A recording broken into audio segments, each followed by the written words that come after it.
Good day and welcome to SCO BRICS Insight, where we talk about the latest news, information and analysis of what's really going on in Russia and the BRICS. Now, my name is Rhod Mackenzie, and today I want to talk about Poland and Estonia, which we know are both countries and members of NATO and the EU, but they're also Russophobic and have both recently rebelled against the EU and NATO policies.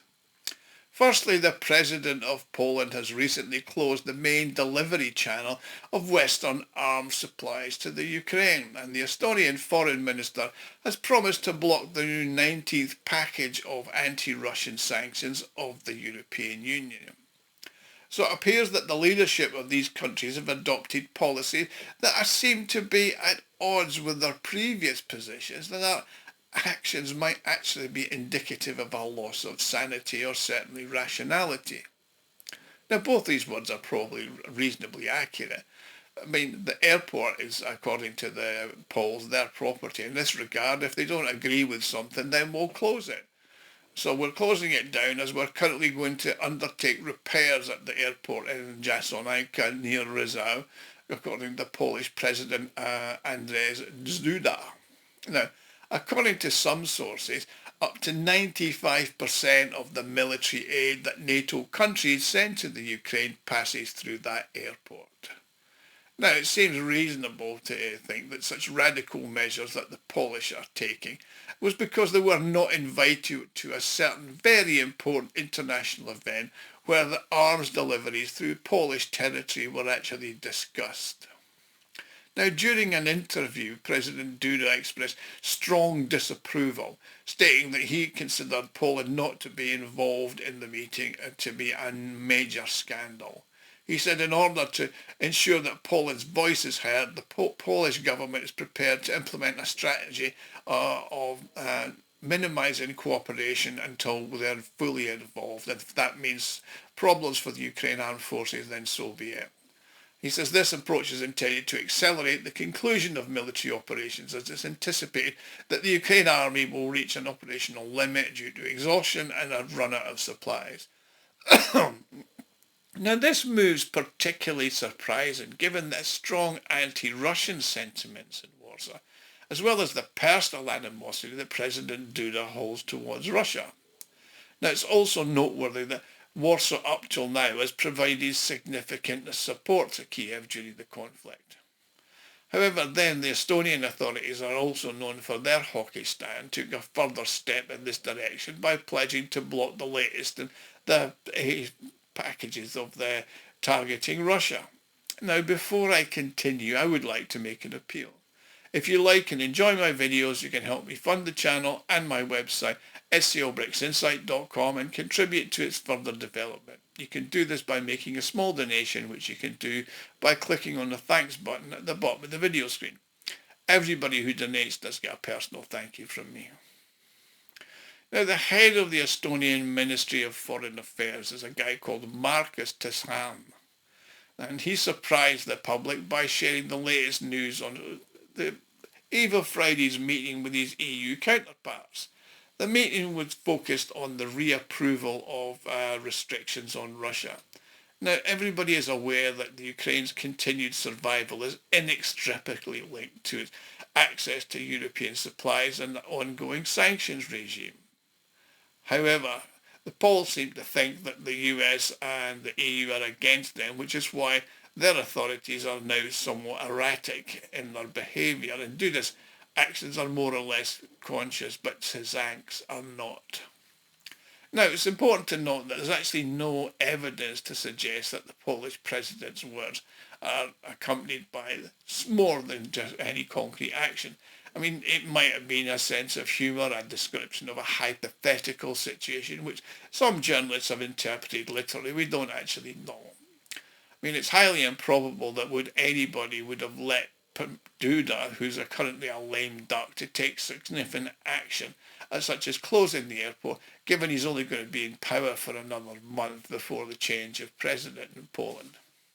However, It's also worth noting that Karol Nawrocki, who's set to assume the leadership role in August, shares the same ideological stance as Duda, being a radical nationalist himself. And it's precisely the nationalist sentiment here that's been expressed by Duda.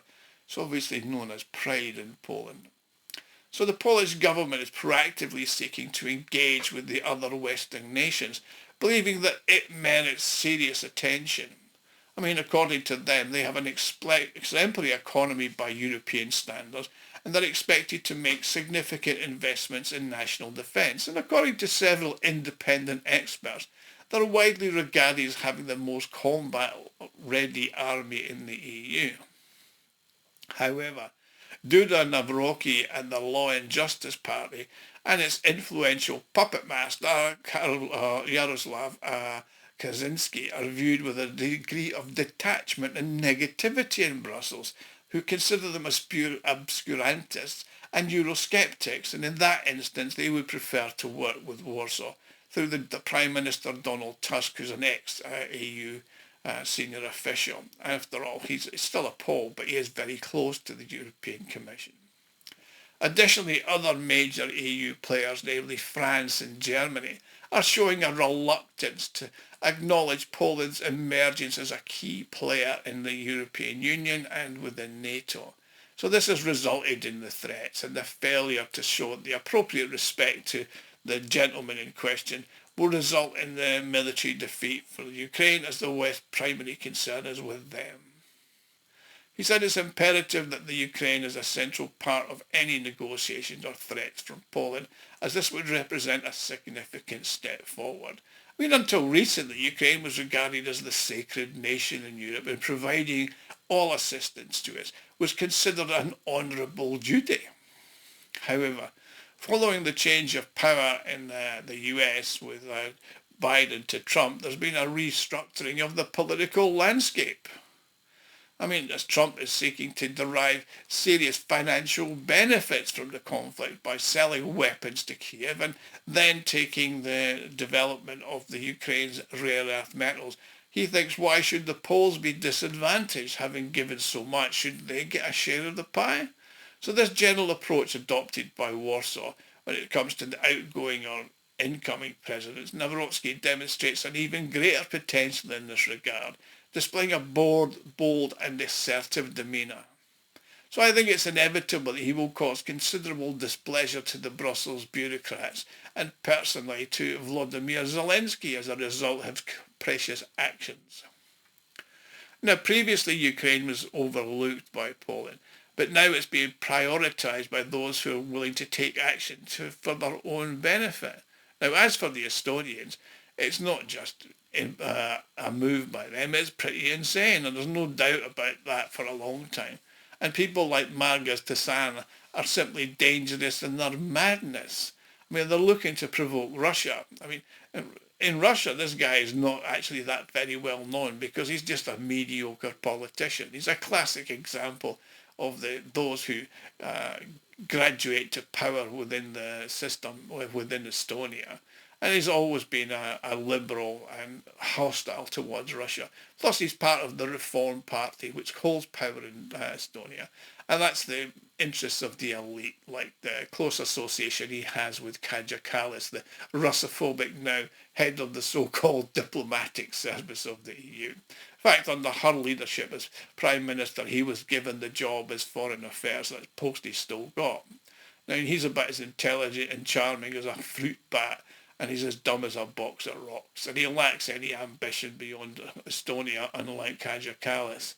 I mean, for all the inconsistencies in Kaja Kallas' statement, and they were apparent, I mean, he's actually considered to be a bit dull and certainly not able to even wind up the Russians. But this occasion, the Estonian delegation has committed its veto to the next package of anti-Russian sanctions, unless it includes a reduction in the so-called price cap for Russian oil from $60 per barrel to $45. So in essence, Estonia, with a population of less than 1.5 million, asserts its ability to influence the oil strategy of the European Union, which has a population of 450 million. Now, this assertion is based on the premise that a single Estonian individual, despite their small population and size, can exert significant influence over the EU's decision-making progress. Obviously, he thinks that because Kaja Kallas has now got to be head of the EU so-called diplomatic service, Estonia's voice will now be heard. So this is an example of the madness and arrogance of the Estonians. I mean, his moves are questionable. I mean, trying to pursue a naval blockade with Russia, back in May, they attempted to commandeer a Russian tanker in international waters that was allegedly transporting sanctioned Russian oil. I mean, in order to reduce the temperature, Russian combat aircraft were dispatched, and those Estonian boats, etc., who were attempting to do it, disappeared home for clean underwear. Since then, the Estonians have been smarting and seeking retribution. I mean, the current oil prices are not providing any justification. I mean, following the conclusion of Israel's 12-day attack on Iran, oil prices have now fallen back significantly. And it's important to note that it's not a matter of just stupidity and arrogance. They want to claim credit for pushing Russia and lowering the ceiling, which they think will harm Russia's ability to sell its oil, which is obviously complete bullshit. Now, the EU's ability to achieve any goals is obviously questionable, and its financial situation continues to deteriorate badly. However, the return of the Estonians to try and cosplay as Somali pirates is actually more amusing than a concern.